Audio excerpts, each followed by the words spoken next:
Oh, did a real brief stretch in my room this morning before I got up. Or not before I got up, shortly after I got up. Didn't do my yoga last night. I think even when I do my yoga at night, it's important just to kind of move around, hang, 'cause I got pains. And again, I'm not even pushing it. So if anyone's wondering, hey, should I start stretching in the morning? I'm just really moving. I'm not pushing it at all. I'm just kind of getting the blood going a little bit because your body feels better. Good morning. I don't know.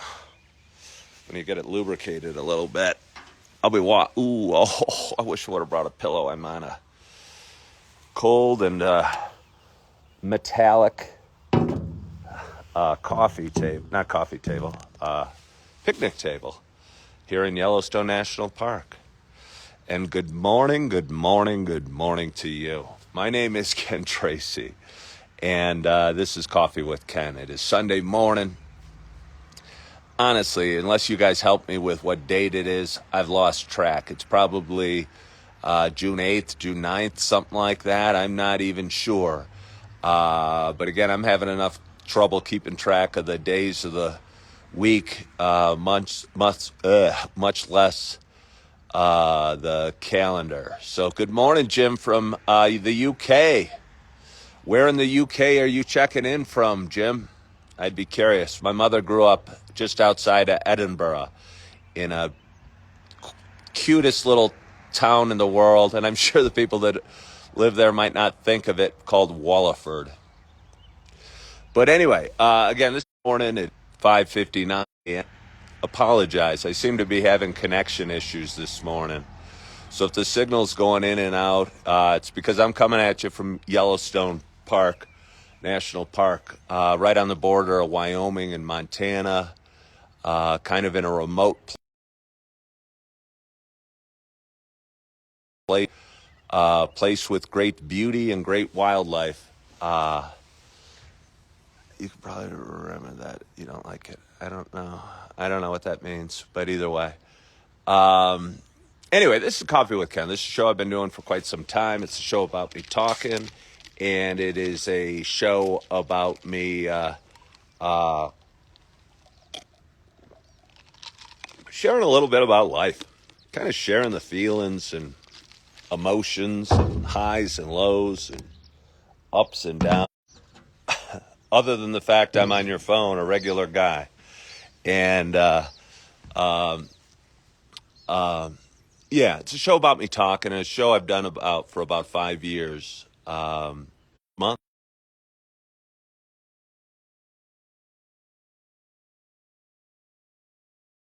Heaven can hold on. I think I know the problem. Hang on. That should be better. That should be better. Apologies to anybody that's been joining and having a bad connection. I am across the way from kind of the center of this community that I live in Yellowstone. And yeah, and I was hooked into their Wi-Fi, and it was shouldn't be hooked into their Wi-Fi, and I usually get a great signal through my cell phone. So I apologize for that. I'm tempted to start over and erase what happened, but I don't know. I don't know if there's a need. But anyway, this is a show I've been doing a while. Good morning, Ian. Thank you so much for joining, Ian. I appreciate you. You're a good man. You're a good kid. It's a show I've been doing for quite some time, and it's a show about me talking. But for those that have been watching a while, you know it's not just a show about me talking.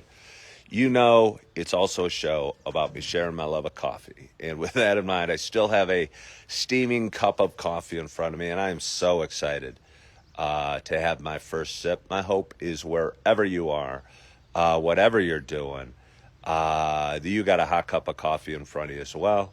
Cheers to us.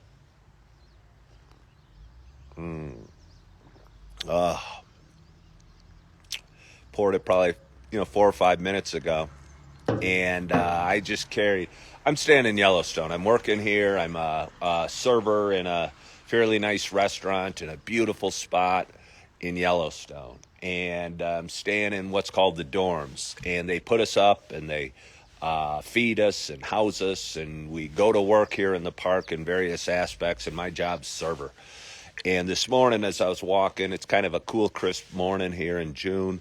Walking from my dorm to the cafeteria, as is habit, or as is what happens, I realized my cup was quite cold because it's probably mid 30s right now.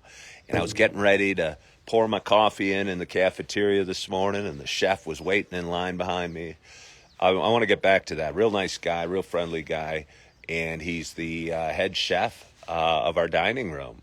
And I go, oh, I'm sorry. I just wanted to make sure my cup was nice. I was pouring hot water into my mug to heat it up before I poured the coffee in. And I explained to him how important temperature is. And I think he understands. And as a chef, I'm sure he wants his food prepared just right. And as me, I want my coffee coming out the right temperature. And if you pour your coffee into a chilled mug and then talk for 5 minutes before drinking it, it won't be hot enough. So that's a long story to explain a whole lot of nothing. But anyway, here you go. I was thinking about this the other day. We call our chef. And I've often talked that, or said before, that my favorite thing to ever be called besides Ken, my name, is Dad. And it gives me more pride and almost makes me tear up just saying it. The second coolest thing I was ever called was Coach. Coached my daughter's junior high track team, and I was Coach Tracy, and that made me feel really good as well. And I was thinking about it for these guys, because I'm sure it's a lot of work to get promoted through the kitchen. And I mean, some of these guys might have, I don't know, maybe have started out as dishwashers and worked their way up and gone to cooking school and what have you. Probably been through a lot to get to where they are, the elevated status in the kitchen. I would think being called chef is a thing of great honor for one that has attained that level. And I felt a little funny with it at first and was a little uncomfortable. And I usually call people by the name, and we're all wearing name tags. But then when I realized how important words can be and what a sign of respect they can be, I started calling our chef.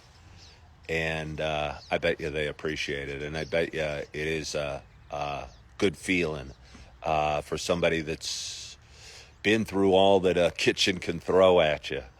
Yeah, so I'm going to drink a little more coffee. But it's Sunday morning. I got a lot to talk about, maybe. Maybe I got nothing at all. I don't know. I've had a strange schedule. I arrived here in Yellowstone. It was 2 weeks and 2 days ago. And I checked in the first 3 days. I kind of just floated around. Wasn't sure anybody knew I was here. Did the online stuff, and I got in front of my boss, and he put me on the schedule. And I ended up working over a 7-day stretch, over 70 hours. And I was, for those 7 days, kind of walking around in a fog, hoping my clothes were getting cleaned enough, hoping I was eating enough food, I was getting enough sleep, and I was serving my customers just right. And I'm not sure, but I survived. And my last day was Monday morning, last of that 7-day stretch. And then I had 2.5 days off. And I used those 2.5 days, and I went down to Old Faithful, which is about an hour and a half drive from where I'm staying. Ride on my scooter for me, and had a great time. It was beautiful. I got a nice room down there. The community, and everyone's heard of Old Faithful, the famous geyser that goes off every 90 minutes or so. Big crowds, beautiful hotel, awesome woodwork. Just a spectacular place, and kind of a jumping place, if you will. I went in and went into the bar and sat there for a while, went into the deli, sat there for a while, struck up conversations with tourists, and just had a really nice time and felt a part of something cool. And I think people come to Yellowstone for different reasons. And that part of Yellowstone, and a little bit this part, it's like a big community, bustling with activity and dining and shopping and drinking uh, and appreciating the beauty of. I'm looking at these steam coming out of these hot springs over there. But then I worked again on Wednesday, and I had 2 days off, Thursday and Friday, which was just kind of an anomaly or an unusual thing due to my uh, strange schedule and strange startup. And I have a feeling that Thursday and Fridays are going to be my typical days off of the week. But anyway, as it turned out, after working a hectic schedule, I ended up having 4 or 5 days off in a row. And I'm new here, and I wanted to check out another area in the park and went to Lake Hotel. It's Lake Yellowstone, which is just a beautiful and amazingly huge lake at like elevation of 8,000 feet. It's really, really big. And you can see the mountains on the far side, and just a huge body of water, and cold and windy, and it brings down the temperature greatly of the area around it, so it's kind of a cool area. And on this lake is Hotel Lake, or Lake Yellowstone Hotel, and apparently it's the oldest hotel in the national park, and was built in 1897. And I believe somebody told me the inn at Old Faithful, which was spectacular, was finished in 1904. So this was actually older. I was a little surprised by that. But anyway, beautiful, beautiful hotel, yellow, huge windows on the lake, fancy, nice, but really quiet. But really quiet. And I pulled in and was looking for this community. Like, there's a car driving by right now. It's driving slowly, but there's a little street, and there's a little gas station, a little general store in this community. And it's very similar down at Old Faithful. But I was looking for this bustling activity and this community and this tourist walking up and down the street, and like we see here and at the Old Faithful Lodge as well. But it wasn't to be. And I went in, and it was a beautiful place with, nice, I mean, just fancy, nice feeling, top to bottom. But it was quiet, and it didn't feel full, and it felt kind of romantic, and a place where you'd love to bring your wife, or your husband, or your wife, or whatever in my case, and sit on these comfortable chairs and look out these beautiful glass windows and drink a glass of wine and just kind of watch the lake and talk, and then go for long strolls, and, a slower pace and a quieter pace and a romantic pace, and probably a cool place to go on a honeymoon. And I felt sad there, and I felt out of place, and I felt lonely because I'm recently divorced. I don't drink alcohol, and I was all alone. And again, I talk about it a lot. We're not all alone. We always have somebody to talk to, a higher power. But I felt alone, and I felt lonely, and I felt kind of sad and blue, and was walking around going, what do you do here? And I think what you do there is just kind of appreciate the quiet beauty with somebody you love. And it kind of made me sad and wish things were different in life. And I tried to rally and have a good spirit, and I went out. And, it's hard going hiking by yourself. I was around here because there's bears. And they don't recommend you go hiking by yourself, even if you have bear spray. And I do not have bear spray. But I asked a bunch of people, and there was a hike, about a 2.5 mile beautiful hike out through the forest, and then out onto a peninsula by the lake. And I was fortunate and wasn't sure I was going to go because I might get eaten by a bear on this hike, and I didn't want to get eaten by a bear yesterday. And a nice couple from Colorado happened along with big fancy cameras and welcomed me in and had bear spray and seemed to know the lay of the land a little better than I did, and enjoyed a hike with them, and was very thankful that they welcomed me into their little group. Good morning with Kenny. uh, and saw some beautiful places, and uh, took some cool pictures, and saw some, wildlife like is common here in Yellowstone. But at the same time, felt a little lonely and felt a little out of it because, they were a young couple. I think they were together romantically, and just felt kind of sad and reflective a little bit because, I don't know, twice divorced. It's not what you'd hoped for, or not what you envisioned, and not the way you wanted it. And still miss my second wife, and still wish things were different. And kind of felt sad because it would have been nice to be there with somebody you loved. And even though I don't drink anymore, I think I could have had coffee and just looked out the window and kind of had quiet time and just thoughtful time and slow conversation and beautiful romantic walks along the beach. But I felt out of place and I felt sad. And it was, again, my schedule's been a little turned upside down. I drove across the country, or rode across the country 3 weeks ago, and I'm in a quiet little remote place trying to find my way. And I lived a life full of activity back in the western suburbs of Chicago, where I'm fairly well known and have a lot of friends, and know all the baristas at all the coffee shops. And I just felt kind of small and remote yesterday at this place. So again, I went on the hike. I ran into a couple young ladies and said, "Hey, what do you do here for fun?" And they go, "Well, you could go on a hike." And I go, "Well, I just went on a hike." I go, "Look, I'm not trying to have a bad attitude, but I just went on a hike. I can't just keep going on hikes." So I go, "Well, that's a sign." And I parked my scooter down by the lake, and I said, "You're not supposed to throw good money after bad." And yes, I tried. I prayed. I thought about things I was grateful for. And God told me to get out of there. Get the heck out at the hotel Lake Yellowstone. And I did. And I go, you know what I enjoy doing in Yellowstone is riding my scooter through these beautiful mountains. So I went back to my room. I packed up my stuff. I dropped my key off at the housing department and rode back up to what is my new home here in Mammoth Hot Springs.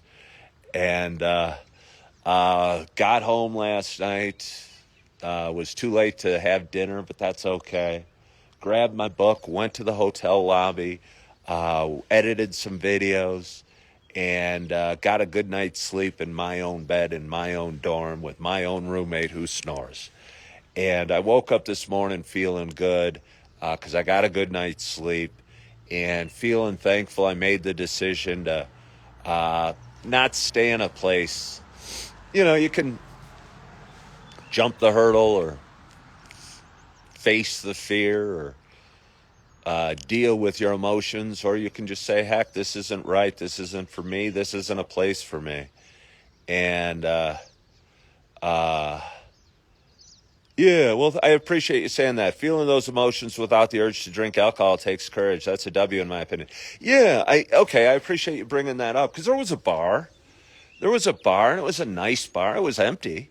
I mean, there was a couple of people later on, but I could have easily bellied up to that bar and ordered a drink or a Heineken or a glass of wine. And, yeah. And I just felt, I felt sad and alone, and there was a bar there.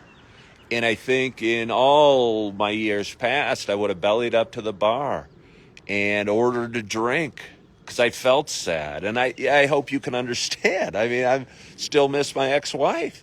And it would have been a beautiful place to be there with her, having a glass of wine or a coffee or whatever. The alcohol wouldn't have mattered if I was with, my love. And so again, I did what I could. I experienced what I could. I go, this is a beautiful place. Why am I not enjoying it more? And again, but it was beautiful, but it was set for a couple. It was set for a honeymoon or a romantic getaway. And it would be awesome for that. But for me, it wasn't awesome. and it was hard, and it felt weird because again, it's an hour and a half ride down there from where I'm at, and riding the scooters it's glorious, but it's also exhausting. Weaving through hills, hoping a buffalo doesn't run you over. And rode back, got here just before dark, and again, got a good night's sleep, and got coffee, and saw people I knew, and you know, felt a little more comfortable here. And made me think a whole bunch of different things, because I'm in a beautiful spot. But it's interesting being in a national park, because it is quiet. There are bustling communities like where I'm at, and Old Faithful certainly, filled with beauty. But it's not home. It's not what I'm used to. I've been going down into the tiny little town of Gardner. Good morning. Because it feels more familiar. There's homes, there's stores, there's coffee shops, there's restaurants, there's bars. Just it feels more like what I'm used to. And here is so quiet, other than the beauty. And there's a place for that, I promise you. And I'm not belittling where I'm at. It's spectacular. But it's just different. And over the last few days, I've been struggling with feelings of loneliness and loss, and, missing my beautiful little kids, and even missing my ex-wife, to be honest with you. And those are hard feelings to face, and were tough for me yesterday. And I'm glad I went on the trip. And I'm glad I went on the trip and made the decisions I made, and ended up riding back last night. So let's have a little more coffee. See a bear? Where, on the hill, or how far up? There's a mama grizzly up on that hill. I'm doing my live talk show. I have a talk show. You want to say hi? Hi. All right. How far up is it? Can I? I don't know. Probably not. They kind of disappeared in the Okay. Apparently there was a mama grizzly with a cup baby on the hill. Somebody asked if I've made friends with any coworkers. Yeah. I mean, that guy that just walked by, I don't know him well. He doesn't work in my department, but I know him, and he's a nice guy, and he's from Ohio. And I like people I work with, and I like a lot of people. But again, they're not. I like a lot of people. I think there's a lot of young people here, and there's a lot of older people here, and I just haven't figured out my place just yet here. And for some reason, when I go to Gardner, I feel comfortable, and it's, I don't know, place I enjoy going, and I might go to today and spend a few hours and hang out in a slightly different area. Anyway, I was thinking about something. They've always called my show vulnerable, or I'm vulnerable on this show, and I never really understood what that meant. But I think what that means is I'm talking about being lonely, or I'm talking about missing my kids, or missing my wife, or waking up afraid, or having to pray, or struggling with my emotions. And I'm a really sensitive guy. I'm a really sensitive guy. And I think what it means is I'm putting myself out there in a way that most people, certainly most men, wouldn't do. And when you do it online, you're doing it to a whole mass of people. And I thought most people would identify, and if they didn't identify, they'd change the channel. But there's people out there that don't change the channel, and don't like what you're saying, and don't like your openness, and don't like your honesty or your sensitivity or the decisions I make. And instead of changing the channel, say mean things and make fun of me for being divorced, or struggling with sadness, or being lonely, or this or that. And I didn't realize there were people like that out there. I think I was naive. I think I am naive. I just didn't understand why. And I still to this day don't understand why anyone would do it. I mean, I literally had people making fun of my brother's suicide. Literally. And I just can't even fathom that. I just can't even fathom the meanness and the darkness in the heart or the soul for somebody to do that. It makes no sense. And they got to be in a dark space, in a dark place, and hurting, and not wanting to connect or not wanting to feel normal emotions or be struggling. But it's weird, and I struggle with it because not because their words hurt me, because they don't, but just my lack of confusion or my confusion I feel and my total misunderstanding or lack of understanding for why somebody would do that sometimes weighs on me.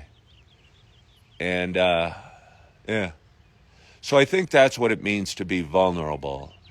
And sometimes I'm wondering if it's worth the cost of admission, if you will, or the therapy or the good feelings it is um, for me, or the good messages I get, if it means something. And I think it does. And although it's hard sometimes to do and to talk about and to be ridiculed at the same time, quite honestly, it was also hard to ride my scooter across here and be across the country and be scared the whole time. And a lot of things in life are hard. And sometimes we're faced with challenges. And as a quote I've heard and like to repeat, and is kind of inspirational to me, the courage isn't the absence of fear, it's feeling fear and acting anyway. So me riding across the country was very courageous because I was terrified. I was scared.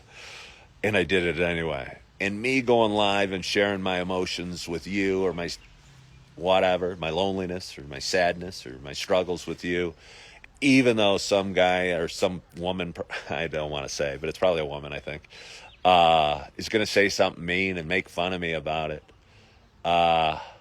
is courageous, because I feel bad and I don't like it, but I do it anyway.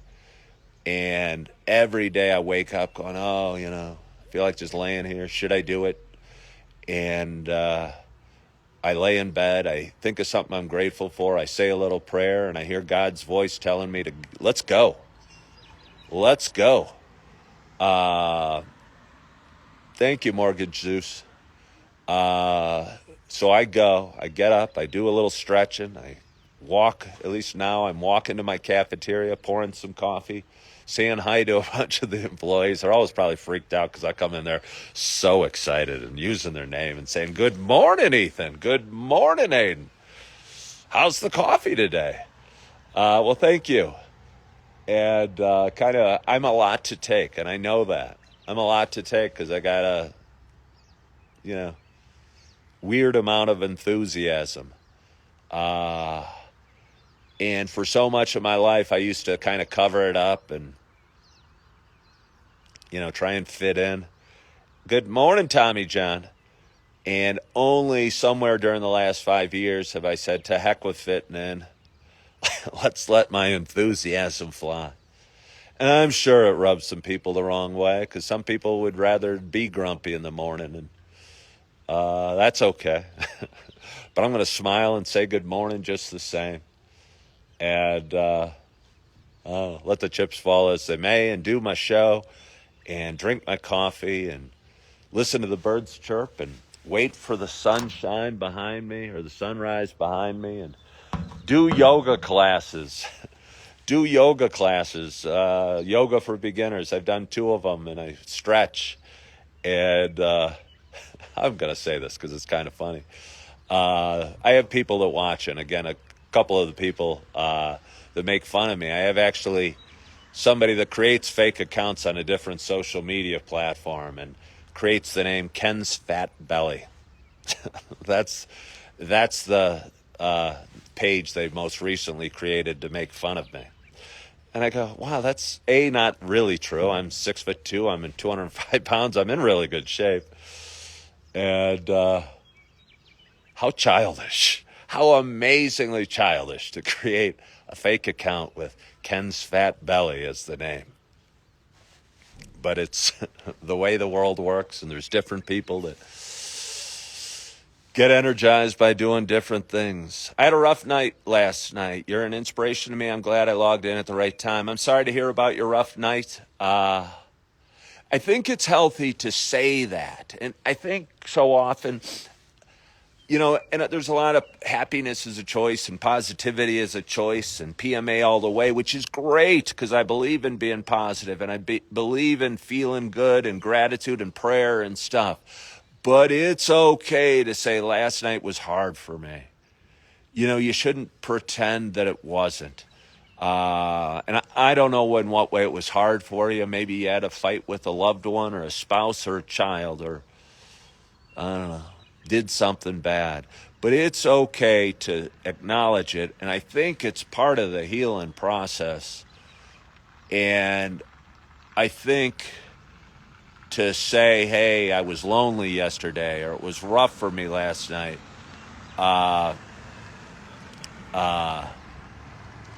is part of the healing process, because me acknowledging my loneliness yesterday was part of my healing and part of the decision I made to come back to a place that, I don't know, makes me smile a little bit more. And I think once you realize you had a hard night last night or a difficult time or you're lonely or you're sad or you're depressed or you're afraid or whatever, you can start healing and you can start taking the right path to feel better. And it's okay if you're recently divorced and say you miss your ex-wife or you miss your kids. And I don't think just grinning and bearing it is necessarily the right way. All right, well, thank you. I miss my kids. They are older and moving away, but I signed in just to see a smile. Well, thank you for saying that, Henry. Yeah, I got two older kids, and my daughter's doing such crazy cool things, and she's met her roommates where she's going to school next year, and she's given me updates, and I missed her graduation party. So, yeah, there's a lot I've left behind, but it's not forever. And again, it's what I needed to do, and I'm feeling some loneliness, and I'm feeling some sadness, and I'm feeling some occasional isolation. But you know what? It's back to work tonight. It's back to work in the dining room and the chaos and the stress that is waiting tables and working in a dining room. And I'm sitting in front of it right now, and through the windows I can see some employees moving around, and pretty soon the breakfast rush is going to come in, and the clatter of the plates and the sound of the dishwasher and the sound of the employees yelling for food and running food and needing different types of food and all the chaos it is. And again, I think I'll rediscover a little bit of my purpose here, because I'm here to experience different things and grow as a human and meet new people, but I'm also here to work. And I'm also here because I need the money. And I'm also here because I need a roof over my head and food in my belly. And I'm going to get all that today. And I'm going to work hard tonight. I'm hopefully going to make a good amount of money. Does it get crazy busy at the restaurant? I would say I've worked in a bunch of different types of restaurants. This is the one restaurant that it never gets super slow. I've worked at restaurants from fine dining to fairly casual Outback Steakhouse. And there were periods at Outback Steakhouse where I'd be sitting there for an hour and I wouldn't have a table, and that was frustrating. This is not like that because it is a national park and we have the rooms are always booked. We do have a steady stream of customers. I believe in peak season in about a month or so, it's going to even be more crowded. But my sections usually are almost always full. And a lot of waiters like that, but honestly, I don't. I'd prefer it about 3/4 full, because then I'm at a better place. I'm a little calmer. Yes, I might not make as much money, but I feel more in control of the dining experience of the patrons that I'm taking care of. And I'm not frantically hopping from one table to the next.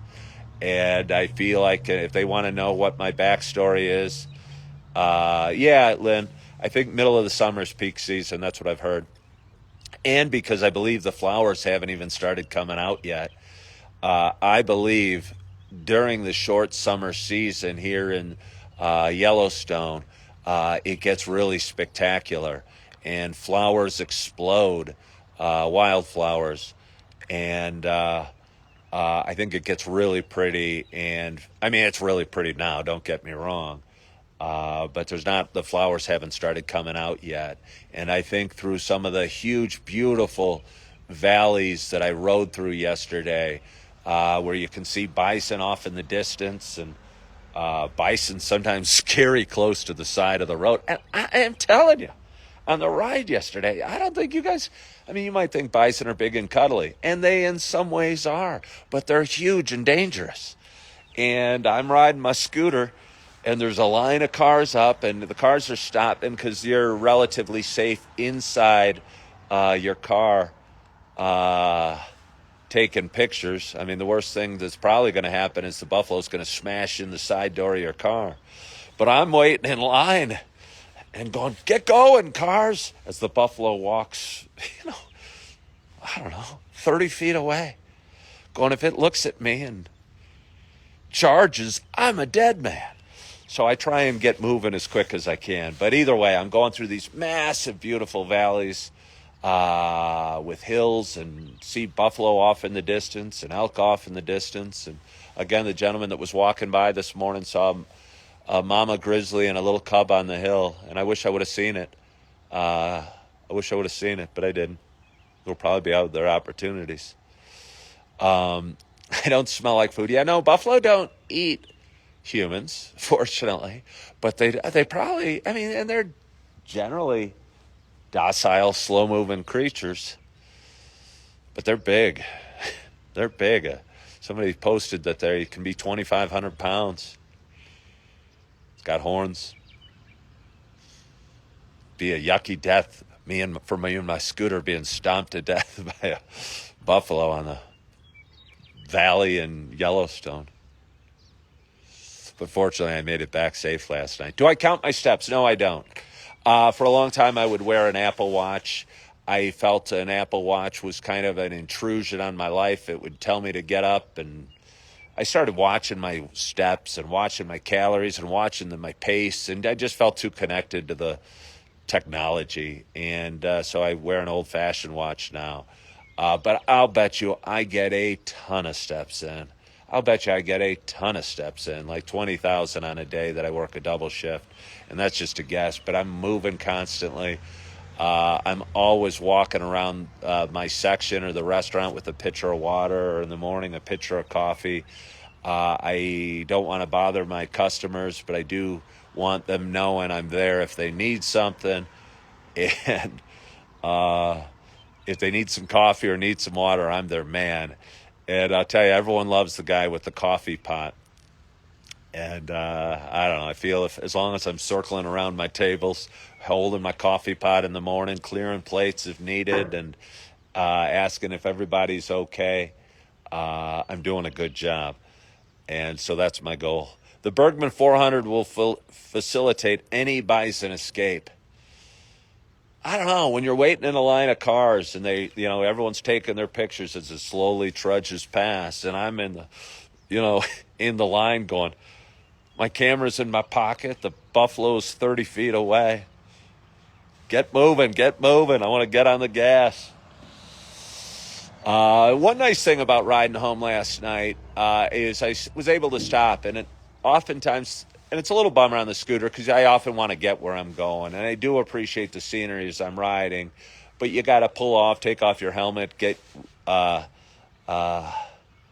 My P.O. box is cheap. It was $30 for 6 months and $10 deposit for 2 keys. So somebody said, okay, I keep forgetting to ask about my P.O. box. It is cheap. I was amazed. I was thinking it'd be like $30 a month. I haven't gotten one bit of mail, but if anyone wants to send me some mail, it's Ken Tracy, P.O. Box 701, Mammoth, Wyoming. And I don't remember the zip, but you could probably Google it. If you care enough, you can Google it and send me some mail. I haven't gotten any yet, but I've only had it for a few days. I'll probably get some mail. But yeah, so it is pretty cheap. But I was going to say something. I was going to say so. Oh, on the ride home, I was able to pull off and stop at a couple cool attractions that I might not have had I not created the time. And there's so much volcanic activity, and there was a mud volcano, and it's just this big gurgling pot of mud. And right up the hill from it, there's this dragon's breath spring or something, and it was really cool. And there was like a cave looking thing, and this hot, steamy, sulfury smelling water was pouring out, and there was actually waves coming out of it. And again, it's neat because snow water and rainwater seeps into the cracks in the earth, and apparently I'm on a giant volcano. And the lava, I don't know how far down it is, but it's not too far down. Uh, Heats up the earth and heats up the water, and the water has to escape as it gets pressurized and the liquid turns to steam or to gas, and escapes in various ways through the cracks in the surface. And again, I was at Old Faithful a few days ago, but it again, in the most peaceful like setting, you can see it right here. There's a little hole in the earth, and it's covered up because we're in such a changing environment, and new holes are created. I say all the time. I mean, it might have taken 100 years for that hole to be created. Andrew Gerard Photography asks where I'm at. I'm in Yellowstone. I'm in Yellowstone, right on the border of Wyoming and Montana. And if you're into photography, you'd love, some of the pictures you could take around here, because it's really beautiful. And there's so much nature. Again, I mentioned I was hiking with a couple people yesterday, and they had these big fancy cameras. And they were looking for something I wouldn't have, most people come here look for bears or bison or elk or moose or whatever. They were looking for, what was it, a marmoset or something like that? Marmoset or something. They said it's about the size of a cat, and apparently it eats chipmunks. And I don't know. They were really excited to see one, and they walked back and redid the hike hoping to see one, because apparently they're hard to photograph and not that often seen. But it was interesting. Andrew Photography says he's taking the RV down there this year. It's funny you mentioned that. There's a Ford Sprinter van riding by, but it's just regular setup. I've been looking at RVs over the last few weeks, thinking when my stint gets done here, if I can put away enough money, that I might look into buying an RV. Real estate prices are really high countrywide. And I think an RV could be a neat way for a single dad to live and prosper and experience the country and experience life a little bit.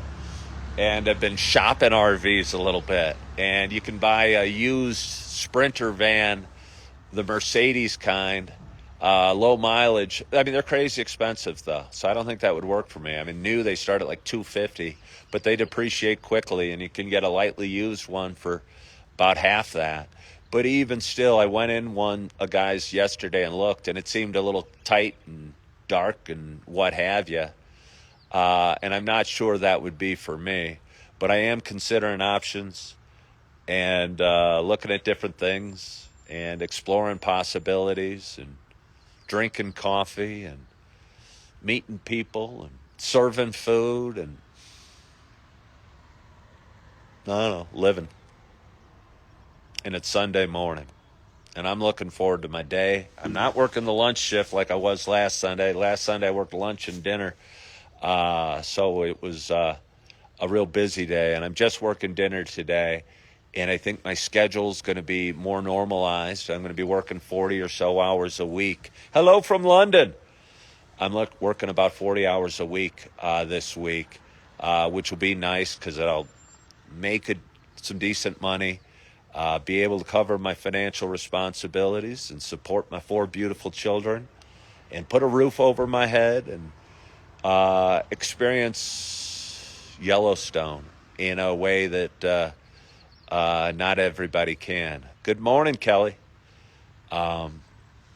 But it's Sunday morning, and I want to get another hot cup of coffee and say hi to some people in the cafeteria and drink some coffee and edit some videos and get my day started and probably take a ride down to Gardner, Montana, down the twisty, turny road. And maybe go to church, maybe not.